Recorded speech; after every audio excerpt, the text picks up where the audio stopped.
João acordou sobressaltado com o som de vidros se quebrando na rua abaixo de seu apartamento em Lisboa.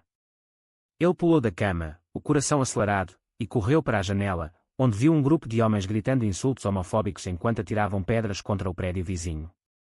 Mas o choque veio quando ele reconheceu um dos agressores. Era o próprio irmão mais velho, Tiago, liderando o ataque contra a casa de um casal gay que morava ali.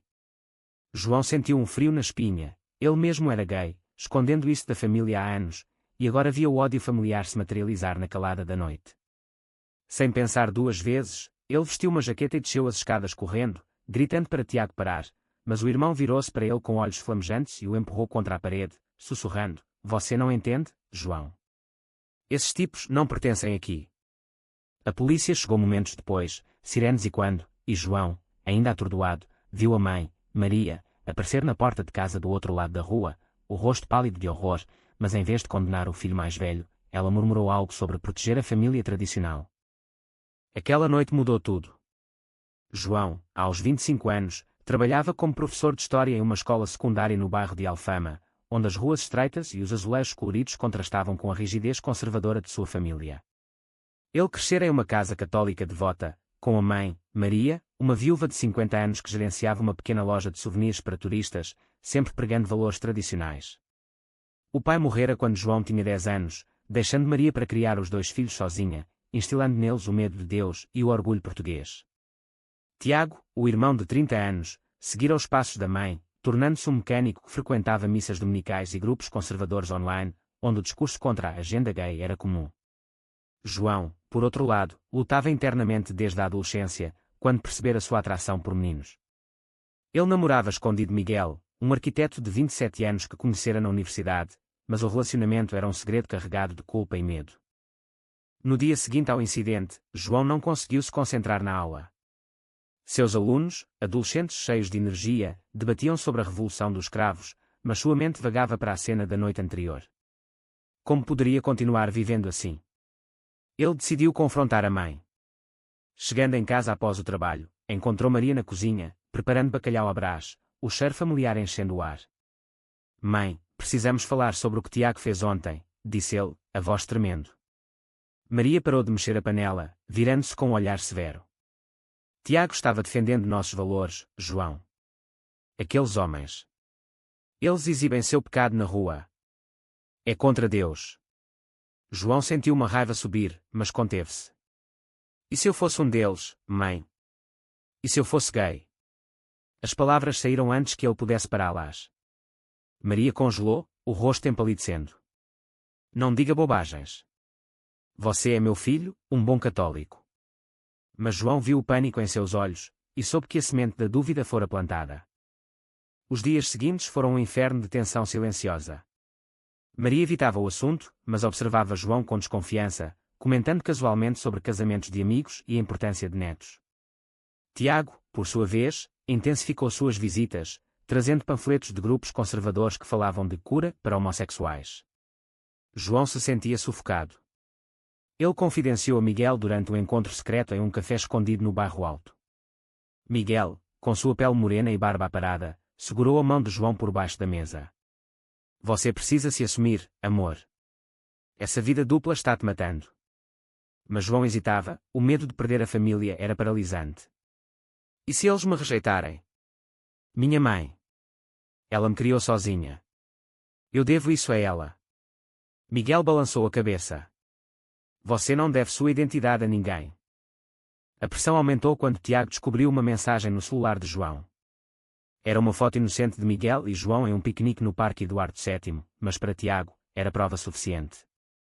Ele confrontou João na sala de estar, com Maria presente. "Você é um deles." "Um desviado", gritou Tiago, o rosto vermelho de fúria. João, encurralado, assentiu. "Sim, sou gay. E amo Miguel." Maria desabou em uma cadeira, chorando. "Como você pôde fazer isso conosco? Depois de tudo que passei." Tiago saiu batendo a porta, prometendo consertar as coisas. Naquela noite, João ouviu Maria rezando alto no quarto, pedindo a Deus para salvar seu filho. Ele soube que a batalha interna dela havia começado, mas o preço de sua honestidade já era alto, o silêncio gelado da mãe e a ameaça velada do irmão. João começou a questionar suas escolhas. Será que valia a pena destruir a família por amor? Ele passou noites em claro, revivendo memórias da infância, Maria o levando à igreja, ensinando-o a rezar o terço, orgulhosa de seus filhos perfeitos. Agora, ele era o imperfeito, o que desafiava tudo. Miguel o apoiava, mas a distância crescia, João cancelava encontros, temendo ser visto. Em uma reunião de família forçada, Maria tentou mediar. Talvez você precise de ajuda, filho. Há terapias. João recusou, argumentando que não era uma doença. É quem eu sou, mãe. Ela balançou a cabeça, lágrimas nos olhos. Então, você escolhe isso em vez de nós. A pergunta doía, mas João respondeu, não é uma escolha. Mas se for, escolho ser verdadeiro. A sociedade portuguesa, apesar de progressista em leis, o casamento gay era legal desde 2010, ainda carregava resquícios de conservadorismo, especialmente em famílias tradicionais como a de João. No trabalho, ele ouvia colegas sussurrando sobre modas modernas, e temia que sua orientação se espalhasse. Um dia, um aluno o confrontou, professor, é verdade que você sabe. João negou, mas o rumor crescia.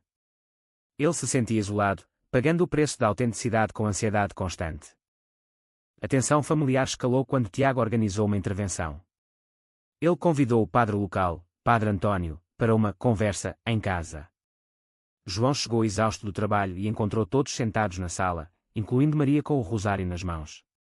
Sente-se, João, disse Tiago, a voz autoritária.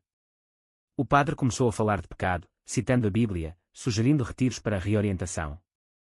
João ouviu em silêncio, o peito apertado. Isso não é ciência, é preconceito, rebateu ele finalmente. Maria interveio, filho, pense na sua alma. E na nossa família. João se levantou, furioso. Minha alma está bem. É o ódio de vocês que me machuca. Ele saiu, batendo a porta, e correu para o apartamento de Miguel. Miguel o recebeu com um abraço apertado. Você fez o certo, amor. Eles passaram a noite conversando, planejando um futuro juntos, talvez mudando para o Porto, onde a cena gay era mais aberta. Mas João duvidava, e minha mãe? Ela precisa de mim. Miguel suspirou. Ela precisa aceitar você primeiro. Na manhã seguinte, João recebeu uma ligação de Maria, venha para casa. Tiago está fora de controle. Ele correu de volta e encontrou a mãe sozinha, os olhos vermelhos. Ele disse que vai contar para todo mundo, João. Para te envergonhar até você mudar. João sentou-se ao lado dela. Mãe, eu não vou mudar. Mas não quero perder você. Maria tocou sua mão, hesitante. Eu te amo, filho. Mas isso vai contra tudo que acredito. Os dias viraram semanas de conflito interno para Maria. Ela assistia a missas, mas questionava o sermão do padre sobre famílias naturais. Em segredo, ela pesquisou online sobre homossexualidade, lendo artigos de psicólogos portugueses que afirmavam ser inata. O confronto com a realidade a abalava, ela via João sofrendo, magro e ansioso, e se culpava. Um dia, ela o viu chorando no quarto, olhando fotos antigas da família. Por que Deus me fez assim, mãe? Perguntou ele. Maria não soube responder, mas pela primeira vez, abraçou sem reservas. Tiago, no entanto, não parava. Ele espalhou rumores no bairro, chamando João de aberração. Amigos da família se afastaram, e a loja de Maria sofreu boicotes sutis. Ela enfrentou olhares julgadores na missa, defendendo o filho pela primeira vez, meu João é um bom homem. Mas o preço era alto, ela perdia clientes, e Tiago a acusava de traição. Você está do lado dele contra Deus, gritava ele. Maria respondia, Deus ama todos os filhos. A transformação era lenta, mas o amor maternal começava a superar o dogma. João e Miguel decidiram se assumir publicamente. Eles participaram de uma marcha LGBT em Lisboa, mãos dadas sob o sol de verão. João sentiu liberdade, mas também medo quando viu contra-manifestantes gritando insultos. De volta para casa, ele encontrou Maria esperando. Vi você na TV, disse ela, a voz baixa. Você parecia feliz. João assentiu. Sou, mãe. Ela hesitou, talvez eu precise aprender mais. Foi um pequeno passo, mas significativo. No entanto, Tiago reagiu com fúria, cortando laços com a mãe. Você o escolheu em vez de mim. Maria chorou, pagando o preço da evolução. A sociedade pressionava de ambos os lados. No trabalho de João, o diretor o chamou para uma reunião. Rumores estão afetando a escola. Pense nos alunos. João defendeu-se. Minha vida pessoal não interfere. Mas ele perdeu promoções, sentindo a discriminação velada. Miguel, por sua vez, enfrentava clientes conservadores que cancelavam projetos. Vale a pena? Perguntou João uma noite. Miguel respondeu, você vale. Mas o stress os testava, discussões surgiam sobre o futuro. Maria começou a frequentar um grupo de apoio para pais de filhos LGBT, recomendado por uma amiga. Lá, ouviu histórias semelhantes, de rejeição e reconciliação. Ela compartilhou sua dor. Eu o criei para ser forte, mas o estou quebrando. Outras mães a encorajaram. O amor vence o medo. Gradualmente, ela questionava suas crenças, lendo livros sobre teologia inclusiva. O conflito interno a consumia, noites de insônia, rezando por orientação. Um dia, Tiago voltou, pedindo perdão, mas com condições. Se João se cura, voltamos a ser família. Maria recusou. Ele não precisa de cura. Você precisa. Tiago saiu novamente, deixando-a sozinha com João. Eles conversaram longamente, Maria admitindo, eu tinha medo do que as pessoas diriam. Mas você é meu filho. João chorou de alívio, mas soube que a jornada estava longe do fim. O clímax se aproximava quando um incidente público explodiu. Durante uma festa de São João em Alfama, João e Miguel dançavam discretamente entre a multidão. Tiago, bêbado, os viu e começou a gritar insultos, atraindo uma turba conservadora. Fora daqui, pervertidos. Alguém jogou uma garrafa, acertando Miguel no ombro. João o protegeu, mas o caos se instalou. A polícia chegou, mas em vez de dispersar os agressores, um oficial simpático aos conservadores algemou João e Miguel, alegando distúrbio público. Tiago ria, incentivando, eles merecem. Maria, que estava na festa vendendo souvenirs, correu para a cena. Vendo o filho algemado, algo quebrou dentro dela. Parem. Ele é meu filho, gritou ela, posicionando-se entre João e o policial. Vocês não podem levá-lo por ser quem é. O oficial hesitou. Senhora, afaste-se. Mas Maria não se moveu, vocês estão errados. O ódio é o crime aqui. A multidão murmurava, alguns aplaudindo, outros vaiando. Tiago tentou puxá-la, mãe, não.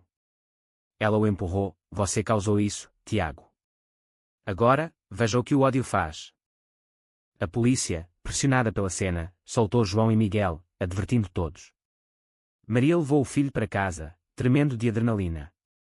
Eu não podia deixar eles te levarem, disse ela. João a abraçou, obrigado, mãe. Miguel, com o ombro enfaixado, assentiu, você salvou nós dois. Mas o preço foi imediato, Tiago deserdou a família, mudando-se para o interior, e Maria enfrentou críticas da comunidade católica. O padre excomungou informalmente, você traiu a fé. Ela respondeu, a fé é amor, não ódio. João refletia sobre as escolhas. Ele pagara com isolamento, mas ganhara autenticidade. Miguel o apoiava, mas o relacionamento sofria com o trauma. Precisamos de terapia, sugeriu Miguel. João concordou, marcando sessões com um psicólogo em Lisboa. Lá, ele explorou o conflito interno, sinto culpa por dividir a família. O terapeuta respondeu, a culpa é deles, não sua. Maria também buscava ajuda, juntando-se a ativistas LGBT. Ela organizou uma reunião em casa, convidando pais semelhantes. Eu era homofóbica, admitiu ela. Mas ver meu filho sofrer me mudou. As histórias compartilhadas a fortaleciam, mas o luto por Tiago doía. Ela tentava contatá-lo, mas ele bloqueava. Ele pagará o preço de seu orgulho, pensou ela. A sociedade reagia mista. Notícias locais cobriram o incidente, elogiando Maria como mãe heroína. João ganhou apoio de alunos, professor, você é inspirador. Mas atas online o atacavam, forçando-o a bloquear contas. Miguel perdia contratos, questionando, vale a pena ficar aqui? João respondia, Portugal é nossa casa. Lutamos por ela. O conflito ético se aprofundava. Maria questionava, fiz o certo ao confrontar a polícia. Ou traí minhas crenças? João a confortava, você escolheu o amor.